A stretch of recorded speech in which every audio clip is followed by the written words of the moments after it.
শান্তি প্রতিষ্ঠার কথা বলতেছে, গণতন্ত্রের মাধ্যমে সেই মানুষকে সেই দেশ উপহার দেওয়া সম্ভব? বিষয়টা হলো বর্তমান যে গণতান্ত্রিক পদ্ধতি, এই গণতান্ত্রিক পদ্ধতি ইসলাম সম্মত নয়।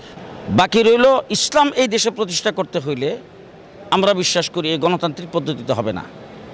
ইসলাম প্রতিষ্ঠার হয়তো রাস্তাটা খুলতে পারে, কিন্তু পরিপূর্ণ ইসলাম প্রতিষ্ঠা করতে হলে এটাকে ইসলামী খেলাফত প্রতিষ্ঠা করতে হবে। বাকি বর্তমান যে গণতান্ত্রিক পদ্ধতি, সেই গণতান্ত্রিক পদ্ধতি মানে আমরাও নির্বাচন করি, আমরাও গণতান্ত্রিক পদ্ধতিতে কাজ করি। তার কারণ হলো মন্দের ভালো।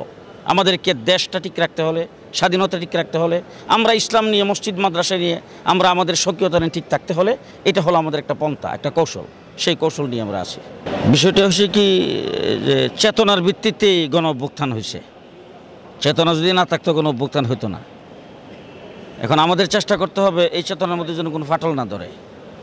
গণ অভ্যুত্থান যখন গত 1 বছর আগে যখন হইল, তখন দেশ জাতির মধ্যে যে একটা চেতনা ছিল, যে একটা ঐক্য ছিল, সে ঐক্যটা যত দৃঢ় হবে, ঐক্যটাকে যতদিন আমরা ধরে রাখতে পারবো, আমরা দেশ গড়তে পারবো, দেশের ভবিষ্যৎ ভালো হবে, আমরা আমাদের চেতনা নিয়ে সামনে অগ্রসর হতে পারবো।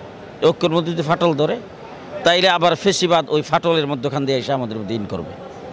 এটা যেন না হয়, এই জন্য আমাদের সচেতন থাকতে হবে। আমরা দেখেছি যে আপনি যে ঐক্যের কথা বললেন, বাংলাদেশের যে দলগুলি মাঝে মধ্যে ঐক্যবদ্ধ হয়, এরা শুধু নামে মাত্র, কিন্তু বাস্তবে যে ঐক্যবদ্ধতা, যে ঐক্যের যে শক্তি, সেই শক্তি আমরা দেখি না।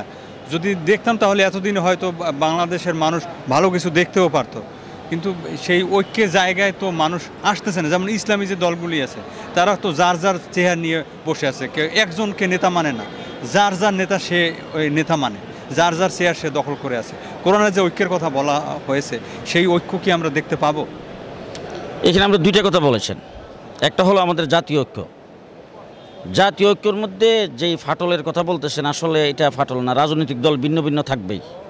আমাদের বাংলাদেশে নিবন্ধিত রাজনৈতিক দল আছে প্রায় 43টার মতো, আরও এখন নিবন্ধন আরও বাড়তেছে।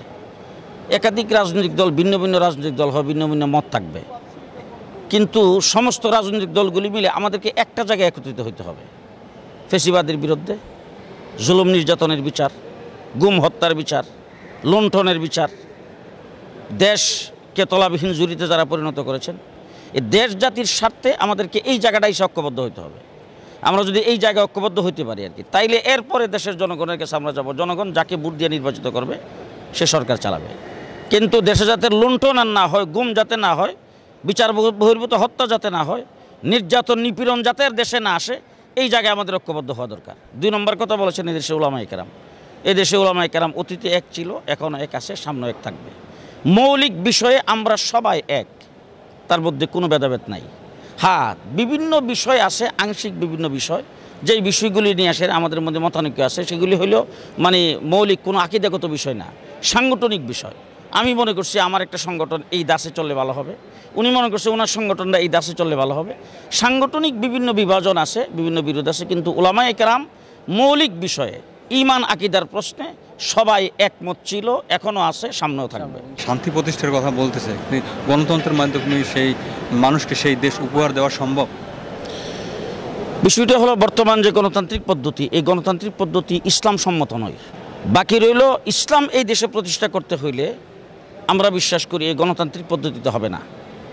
ইসলাম প্রতিষ্ঠার হয়তো রাস্তাটা খুলতে পারে, কিন্তু পরিপূর্ণ ইসলাম প্রতিষ্ঠা করতে হলে এটাকে ইসলামী খেলাফত প্রতিষ্ঠা করতে হবে।